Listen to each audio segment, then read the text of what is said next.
Bonjour à toutes et à tous les amis, j'espère que vous allez bien aujourd'hui car je vous emmène au cinéma pour mon avis sur Ready Player One, le nouveau film événement de Steven Spielberg, son grand retour à un film fantastique. Alors, c'est vrai qu'il y a quelques jours, j'ai eu l'occasion avec Carole qui sera dans la vidéo tout à l'heure, là à mes côtés, pour vous donner elle aussi son avis. J'ai eu la chance de découvrir le film en avant-première avec une personne que peut-être que vous connaissez, il s'agit de, oui, de Steven Spielberg en personne, ainsi que Ernest Cline, l'auteur du livre dont est adapté ce Ready Player One, bien sûr, ainsi qu'une partie du casting. Alors, justement, je vais pouvoir vous parler un petit peu de ce qui a été dit et des anecdotes sur le tournage qui en ressort, mais bien sûr, vous donner mon avis sur le film après tout le battage médiatique, après les kilotonnes de trailers complètement éblouissants. Est-ce que ça tient le coup? Est-ce que ce n'est pas juste du name dropping, de pop culture, juste pour l'envie de vous en foutre plein les yeux? Est-ce que ça a du corps un petit peu tout cela? Je vous en parle tout de suite. Direction l'Oasis.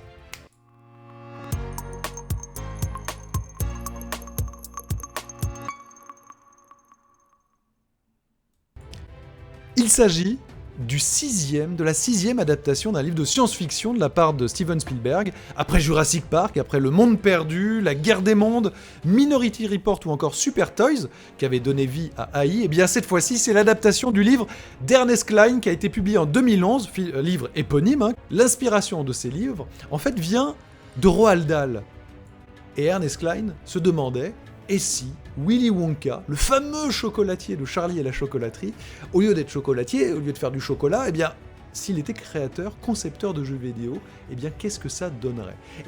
Ça donne ce film, ce partage, ce voyage au sein de la réalité virtuelle, avec, le pitch. Le pitch, c'est qu'à la mort de James Hallyday, créateur mythique de jeux vidéo en réalité virtuelle qui s'appelle l'Oasis, dans lequel vous voyez ces images, ça c'est la réalité virtuelle, ce n'est pas notre monde, vous l'aurez compris, une course s'engage parce que, au cœur de l'Oasis, il a caché un easter egg, et celui qui le trouvera, celui ou celle, repartira avec l'ensemble de sa gigantesque fortune qui se chiffre à milliards, mais aussi sera détenteur de l'Oasis. Et forcément, ça fait rêver quand on voit les possibilités offertes par ce monde virtuel, la capacité qu'on a à partir loin.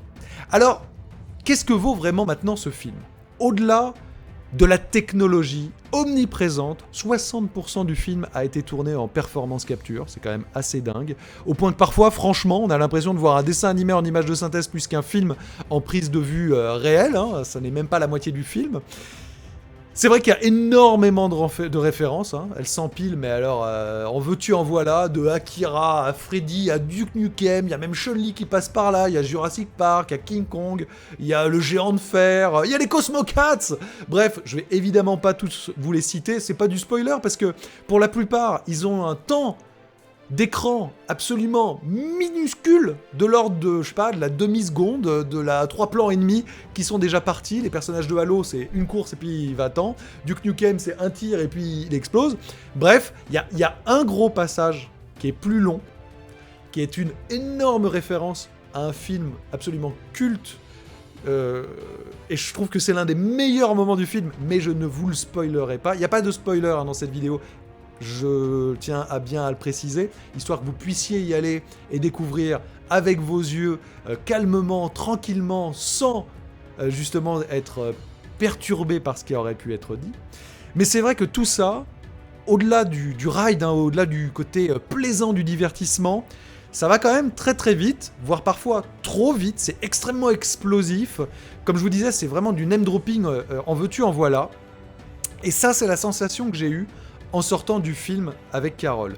La bande-son n'est pas signée par John Williams, le compère habituel de Steven Spielberg, mais plutôt là par Alan Silvestri, qui a signé par exemple le score de Retour vers le futur, dont les anecdotes, enfin en tout cas les clins d'œil, sont extrêmement fréquents dans le film, de la DeLorean, mais pas que. Mais c'est vrai que c'est tellement explosif, ça veut tellement nous immerger dans une autre réalité. Et en cela, c'est très réussi, puisqu'à plusieurs moments, moi j'avais presque l'impression de plus être au cinéma, mais dans le monde d'Oasis. Et en cela, c'est une vraie réussite de la part de Spielberg. C'est vrai que la technologie est mis au service du film et non l'inverse, mais quand même. Donc en sortant, et dans quelques instants Carole vous donnera elle son avis, j'étais un peu abasourdi, et j'étais un peu déçu. Pour être tout à fait honnête avec vous, parce que je trouvais que tout cela manquait un peu de corps, je trouvais que les différents personnages, même s'ils sont sympathiques, même s'ils ont des bonnes vannes à certains moments, ça raconte quand même pas énormément de choses. En gros, on suit 3 aventures pour trouver 3 clés qui vont permettre d'accéder au secret de l'Oasis.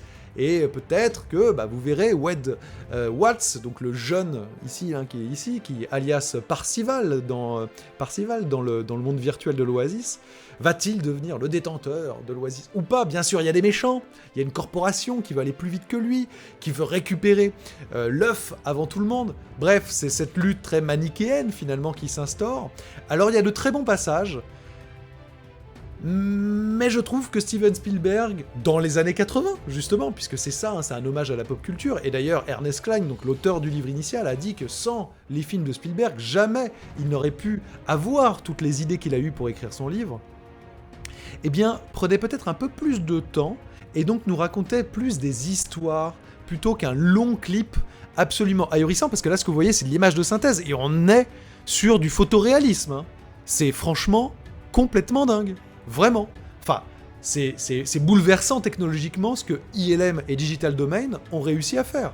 C'est clair que ce Ready Player One ouvre une nouvelle étape dans l'image de synthèse. Tellement c'est dingue. Steven Spielberg, là, a réussi quelque chose de fou. Il l'a dit, d'ailleurs, pendant la réalisation du film, lui-même mettait un masque de réalité virtuelle pour pouvoir prévisualiser un peu l'emplacement des décors et ensuite modéliser, donner vie à ce monde-là. Donc là-dessus, bon, c'est assez fou. Mais parfois, souvent même, j'avais l'impression que c'était un peu le syndrome Sucker Punch. C'est-à-dire un film qui est techniquement fou, mais bon, l'histoire... Alors je vais être honnête avec vous, moi je n'ai pas lu le livre Ready Player One d'Ernest Cline. Je sais qu'il y a eu évidemment, comme dans toute adaptation, des coupes, des partis pris qui ont été faits. Ça m'a donné envie de le lire, néanmoins, même si maintenant je connais un peu la conclusion et puis les aléas de l'histoire, sauf s'ils ont tout bouleversé, mais a priori c'est pas le cas. Donc j'ai hâte de savoir, parmi vous, dans les commentaires, ceux qui ont lu le livre et qui vont voir ou ont vu le film, eh bien, qu'est-ce que vous en pensez de la qualité de l'adaptation? Moi je sais qu'à l'époque, j'avais lu le livre Jurassic Park et quand j'avais vu le film, au-delà des effets spéciaux qui étaient bouleversants, c'est vrai qu'il m'avait manqué un petit peu de matière, et c'est souvent le cas dans les adaptations.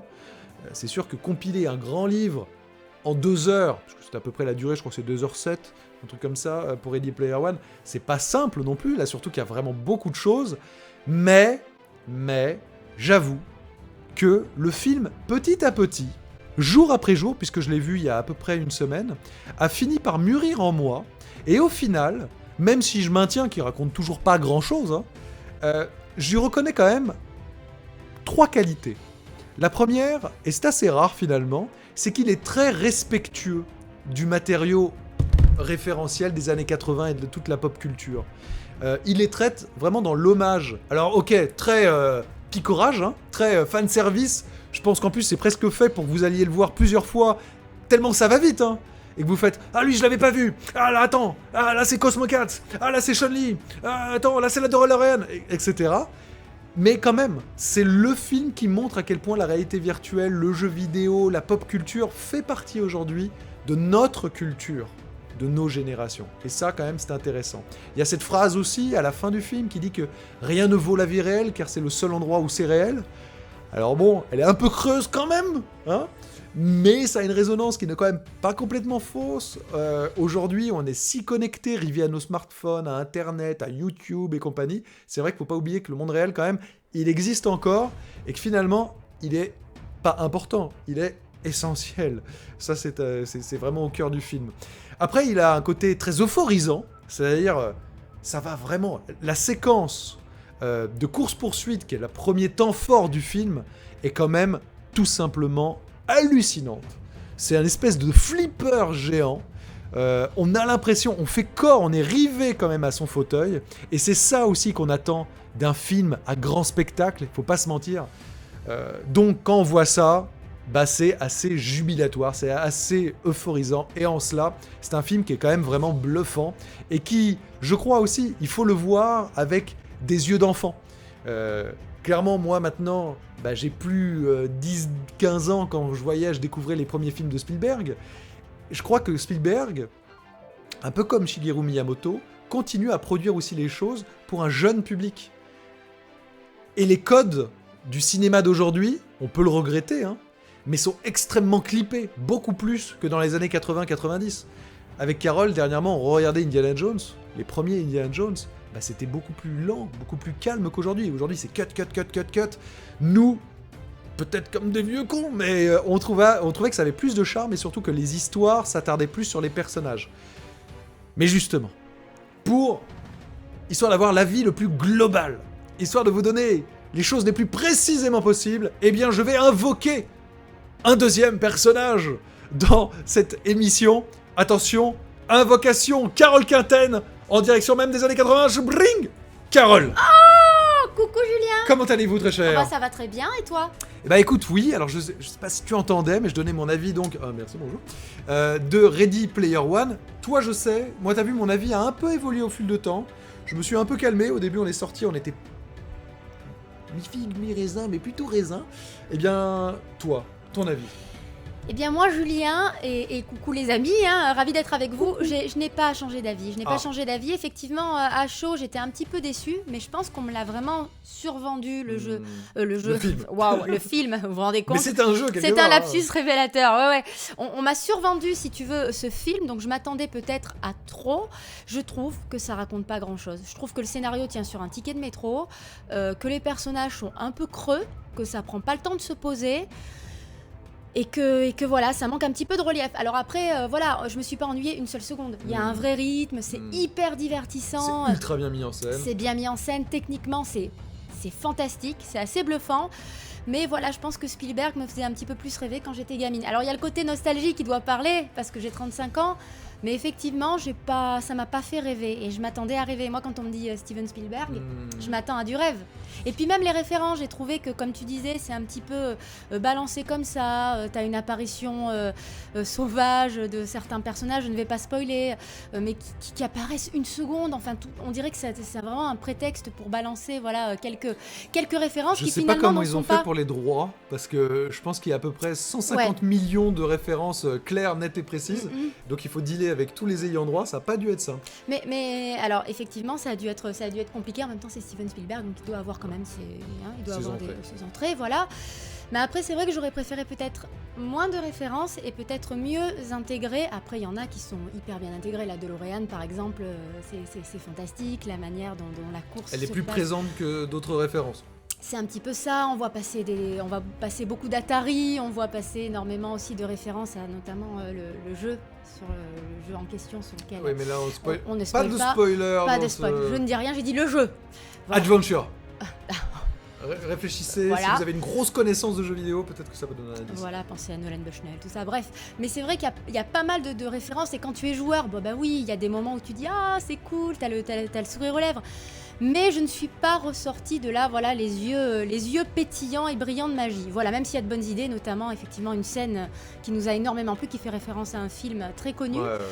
Voilà, j'en dirai pas plus. Pour moi, c'est pas un monument, non. Je m'attendais à mieux. Et justement, qu'est-ce que tu penses, sans spoiler, mais de la fin? Moi, je l'ai trouvé quand même très abrupte et très facile.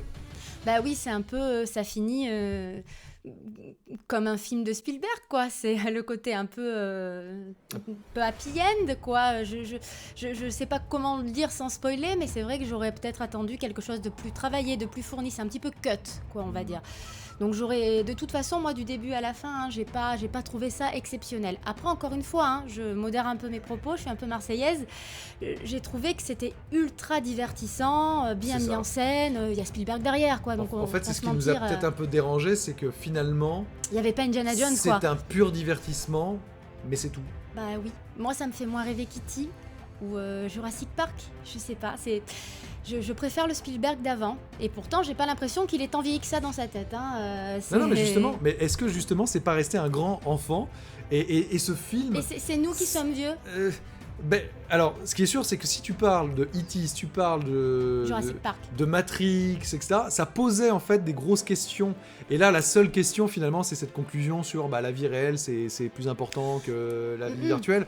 Ok, mais je veux dire, est-ce qu'on a besoin d'un tel film pour le réaliser? Je sais pas. Peut-être les gamins qui vont effectivement aller voir le film avec leurs parents vont ressortir en disant bon, effectivement, j'ai peut-être un peu lâché mon téléphone ou lâché ma console et vivre dans la vie réelle. Mais je t'entendais parler tout à l'heure et tu disais que la morale de l'histoire, il y a rien de plus réel que la vie réelle. Ça veut un peu, ça va pas. Je l'aurais tourné autrement si tu veux la phrase. Je trouve ça un petit peu, ça veut tout dire et rien dire à la fois. Mais il y a quand même cette morale pour les gamins. Il y a plein de références, ça bouge, c'est bankable quoi. Mais moi en tout cas peut-être qu'à 35 ans, peut-être que j'ai trop vieilli, mais ça me suffit plus. Et à la fois, on peut se dire que peut-être que c'est une manière un peu détournée de faire venir au cinéma les parents qui vont dire à leurs enfants regarde tout ça c'était ma génération là et les enfants qui voient aussi des personnages de leur génération. Il y a du Overwatch, il y a vraiment des grosses références actuelles à la pop culture. Vous les chercherez, il y en a partout. Et donc c'est un film fédérateur.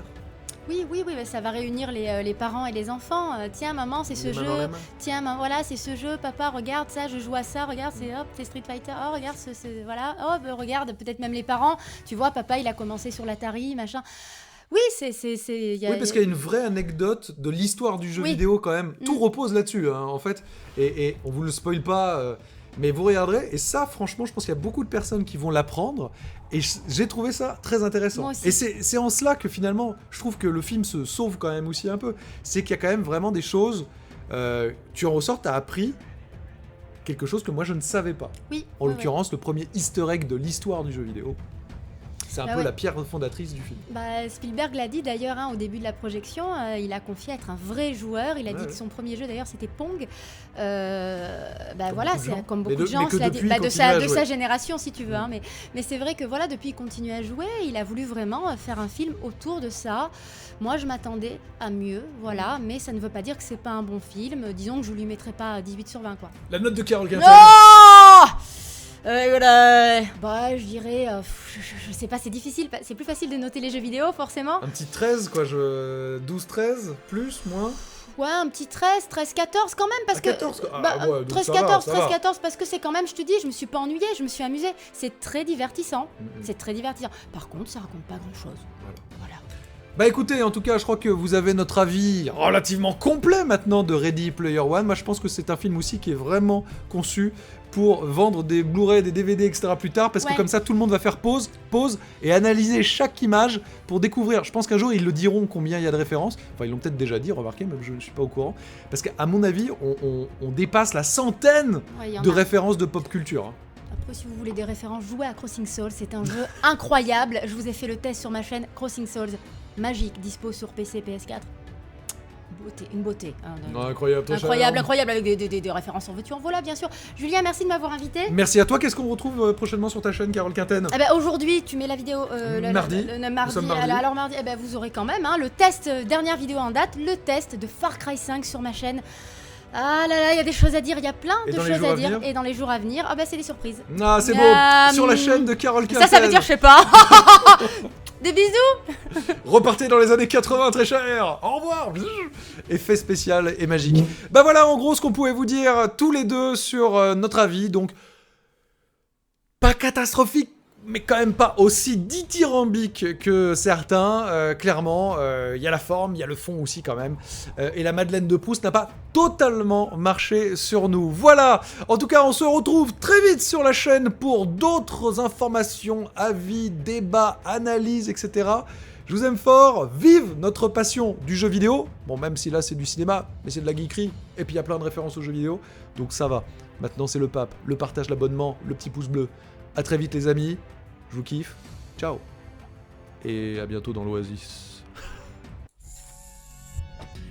Et merci d'être toujours plus nombreux sur la chaîne, ça fait plaisir. J'imagine qu'il y a plein de vidéos que vous n'avez peut-être pas encore vues. Je vous parlais de la nouvelle itération de la Nintendo Switch qui arrive. Il y a des interviews aussi, n'hésitez pas, il y a des playlists, elles sont faites pour ça. À demain.